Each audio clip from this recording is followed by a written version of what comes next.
دا جنت جنت دا جنت جنت دا جنت جنت دا جنت جنت وطن دا جنت جنت. سلامونه هیوادوالو، هیله ده چې روغ او جوړ اوسېږئ. دغه کمپ کې زموږ او تاسې هغه هیوادوال اوسېږي چې د دوی په سیمه کې سخته زلزله تېره سوې وه. د نورګل ولسوالۍ کې دوی خپل کورونه، خپل بچیان او خپل د فامیل غړي له لاسه ورکړي وو. اوس دلته په سختو شرایطو کې خپلې شپې او ورځې تېروي. موږ هم د هوتک مهاجرتي او مالي خدماتو له خوا څخه تر خپل وسته پورې نغدي مرسته ورولېږله چې په اړمنو کورنیو به وویشل شي. د هغو هیوادوالو له اخلاص څخه هم مننه کوو چې مرسته یې کړې وه او د هیوادوالو لاسنیوی یې کړی وه. سلام علیکم ګرانو هیوادوالو. د هوتک مهاجرتي او مالیاتي خدماتو لخوا د کونړ ولایت د نورګل ولسوالۍ د وزیر آباد کلی چې زلزلې ځپلی و، نو هغه ته راغلي یو دغه کمپ ته د نغدي مرستې دپاره. نو دغه کمپ ته هغه کلي ته خو لاره ډېره ده، ورتللی نه سو. نو دغه کمپونه دي د څو کورنیو ته موږ توضیح لرو د 13 کورنیو دپاره. بسم الله الرحمن الرحیم. د هوتک مهاجرتي او مالی خدماتو لخوا د کونړ ولایت نورګل ولسوالۍ اړونده د پتن بر کې هم د ارید د خلکو سره 450,000 افغانیو نغده مرسته وشوه. د ارید کلی د نورګل ولسوالۍ یوه قریه ده چې په سطحه د نورګل ولسوالۍ 2 کامه دي. یو د پتن په ساحه کې یو بر کم دی او یو کوز کم دی. تقریبا 18 کورنیو سره مرسته یې وکړه.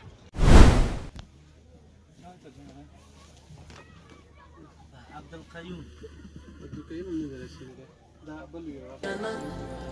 دا جنت جنت دا جنت جنت دا جنت جنت وطن دا جنت جنت دا جنت جنت دا جنت جنت دا جنت جنت وطن. غواړو یې د درستې نړۍ سیال تر ټولو چت وطن دا جنت جنت وطن دا جنت جنت وطن. عبدالقیوم دی ده. هر خوا مزارونه خړ قبرونه یې زینت وطن دا جنت جنت وطن دا جنت جنت وطن. اوښکې لعلونه سره زخمونه یې ګلونه شه زبره د یو ورک شمار ورغړې لاسونه شه بیا مشه لمبه لمبه په وینو کې لجپت وطن دا جنت جنت وطن دا جنت جنت وطن.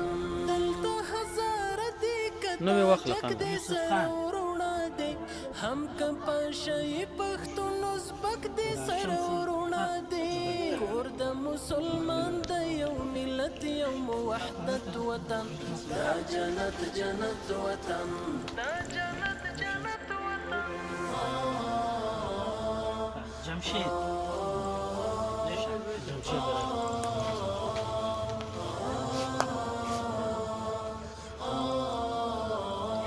شمس الحق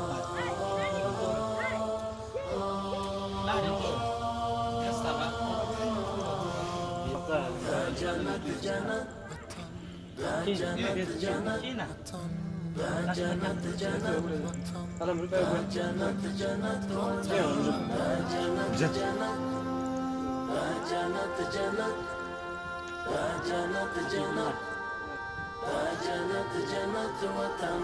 غرونه د پامیر د غرور څلې د اعلان کوي وګوري شمشاد مخ پر قبله ولاړ اذان کوي. لنډي مشه عمر په ښکلای برکت وطن دا جنت جنت وطن دا جنت جنت وطن. ډېرې په بنسټ کې نظرانه سرونه ایښي دي دا چې نن بهار دی چا په اورګاونه ایښي دي. څنګه یې ساتلی د سرو وینو په قیمت وطن دا جنت جنت وطن دا جنت جنت وطن.